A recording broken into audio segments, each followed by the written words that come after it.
I call it my Lavora-bora, Tora-tori. Wow! The Lavora, Tora, Bori, The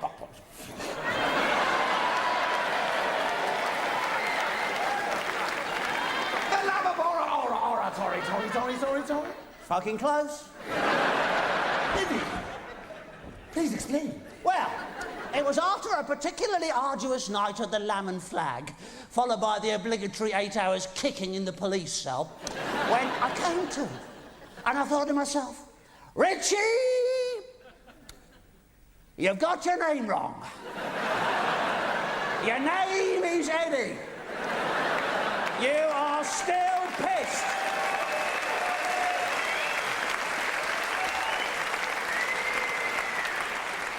You're pissed, aren't you? I said to myself. No, I'm not, I said back. No, yes, you are. Do you want some? Yes, I said. So I gave myself some. And it was just as I landed a spectacular doozy of a haymaker on my own jaw that I thought to myself, Eddie! Thankfully getting my fucking name right. I thought, Eddie, what are you doing? You're throwing your life away on drink, booze, and lager. So I decided it was time to do something with my life, to make my mark. I came back here determined to invent something that would stand forever as a shining beacon of human endeavour. Now, 10 minutes in this toilet, this very toilet, and I had done it. And then I started work. Feverishly, like a man drunk on alcohol, which I was. I crashed about the bathroom, accidentally knocking various industrial-strength cleaners and the contents of the medical cabinet into the bath. I fell in, face first, and the mixture, heated only by my own malty breath and flatulence, fermented. And when I awoke, I discovered that I had invented the answer to all of mankind's problems. The answer to all of mankind's problems? Eddie, what in heaven's name is it? Weapons-grade lager.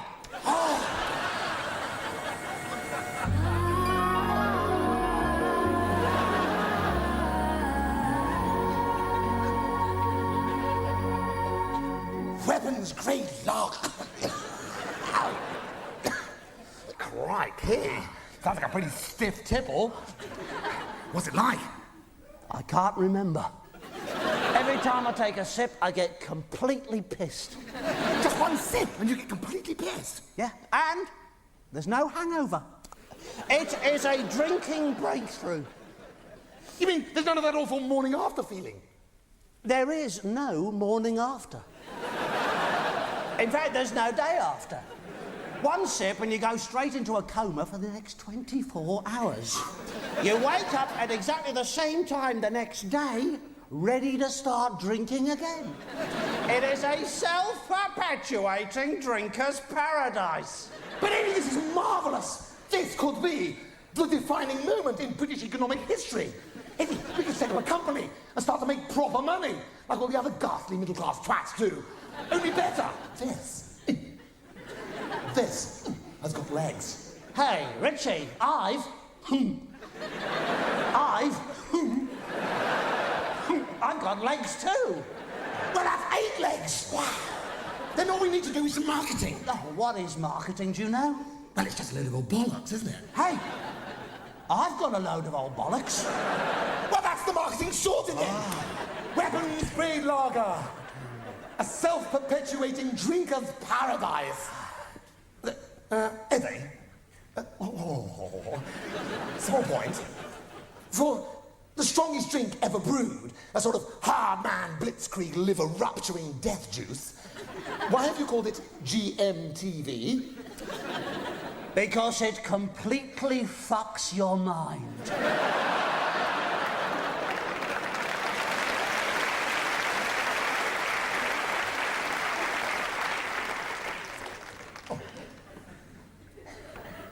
And that's desirable, is it? Oh, Eddie, why are you an alcoholic? Because I drink a lot.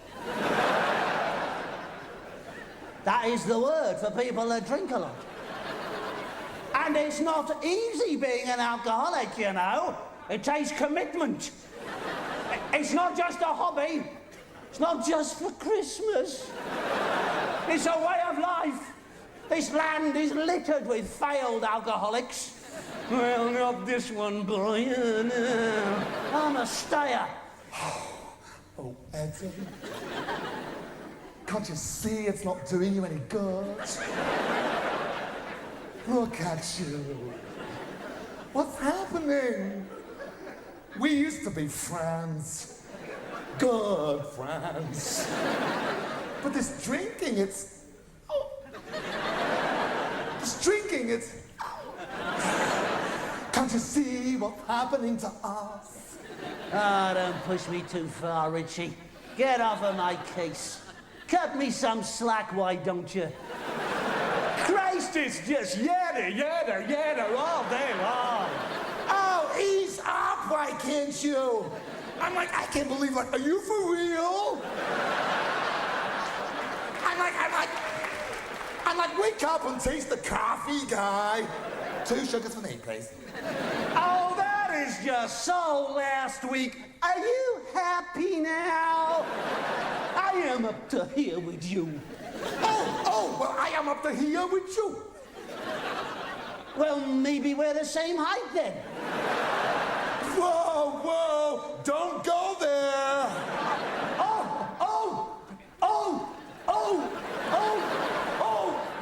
I am there.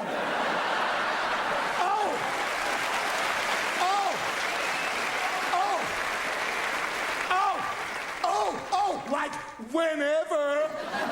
Nah. Like, hello? Like, Eddie, what the fuck are we talking about? I can't understand a single word that I'm saying. Well, that's marketing for you. Is it? Kazango! Our company is really motoring. What other products have we got? What else have you invented? The patent painless tattoo remover. The patent painless tattoo remover. Now, Rich, don't you have a tattoo? Yeah. On your penis? Isn't it Ethel Cardew's name and phone number? It has elements of Ethel Cardew's name and telephone number. What do you mean? Well, there was only room for 2 letters. And they spelt no. Thanks to the talents of that dyslexic tattoo artist. Oh, I thought you tried to write knob on your penis. Just so you could remember what it was. It being so small and hardly used. Didn't you take him to court? Yes, I absolutely did. His lawyer said there was no evidence. Yes, there bloody well is. It's found there, hidden behind my pube. He said it would never stand up in court. I said, yes, there bloody well will. I started masturbating like a dervish in the witness box. Thinking the first decent hard-on I'd had in 9 years. But there was a sudden rush of blood for the evidence. I fainted. Woke up in police station.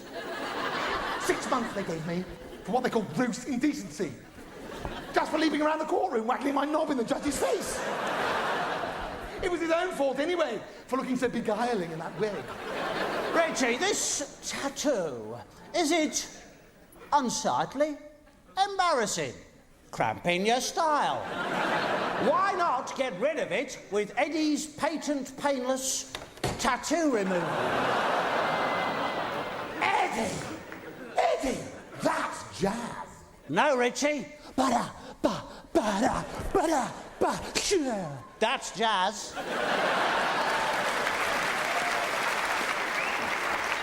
You're right, Eddie. I'm sorry. I meant that's a good idea. Indeed it is. So if you'd just like to stick the tattooed area onto the operating plinth. You want me to put my penis through this hole? That's right. Right. Won't anyone see? No. How come? It's too small. Oh, yes. Brilliant idea. So get it out. It is out. Is it? Yeah, that's it. Just down there. Well, that's it. That's what all the fuss is about.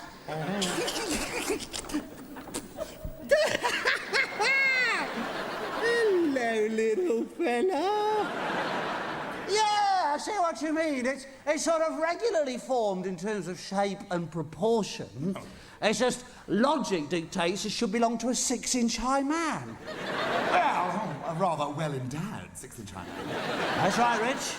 You've got nothing to worry about apart from the tattoo and your height. Yes, well, I have always gone for the shorter bird myself. I'm sure Barbie would be very pleased to see you. How do you know these things? I gave her a good rinse out and screwed her leg back on. Right. It's going to reconfigure the laser, energise the energizer, and isolate the target zone. My word, that all sounds very technical. Your safety is paramount. Oh, that's very reassuring. Although you might feel a slight tingle. And bingo! Bingo?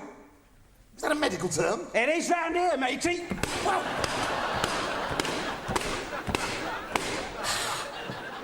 May I just say... Fucking ow! We're getting that response from a lot of our patients. Where's the tattoo gone? Oh, no, it doesn't remove the tattoo. It doesn't? No, it just makes it more illegible. What, the tattoo or the penis? Ooh, both. Eddie, I know you think I'm full of shit. Well, now, of course, I am. But, in my experience, when a man has his arse filled with unsolicited furniture and his penis blattered into a sad, flat marshmallow, that is the time when acts of sudden, life-threatening violence seem to be the only option. What is it you're trying to say? This.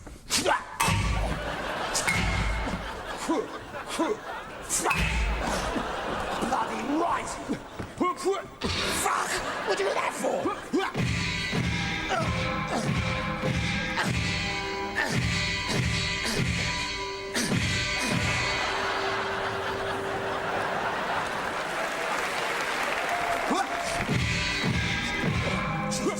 Fuck!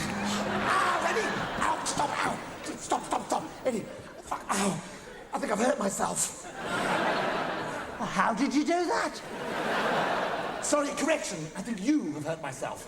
Well, how did I do that? We've been having a fight for the last 5 minutes. Have we? Oh, blimey. Doesn't time fly when you're having fun? Not as much as my bollocks do when you keep kicking them underneath my new sofa.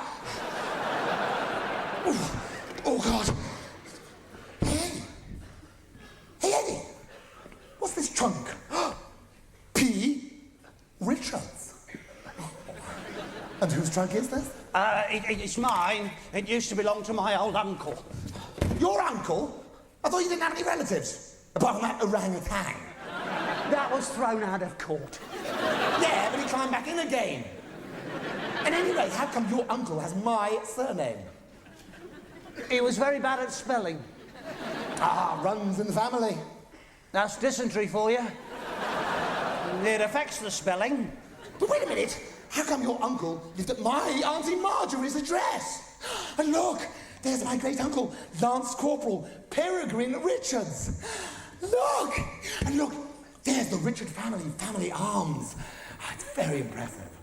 It's a dying swan with large breasts, being trampled to death by a unicorn with enormous bollocks and a roguish grin on his face. Oh my, look! There's my Auntie Marjorie. And look, there's my old Teddy. Eddie, who was your uncle? Are we related? Perchance we are brothers.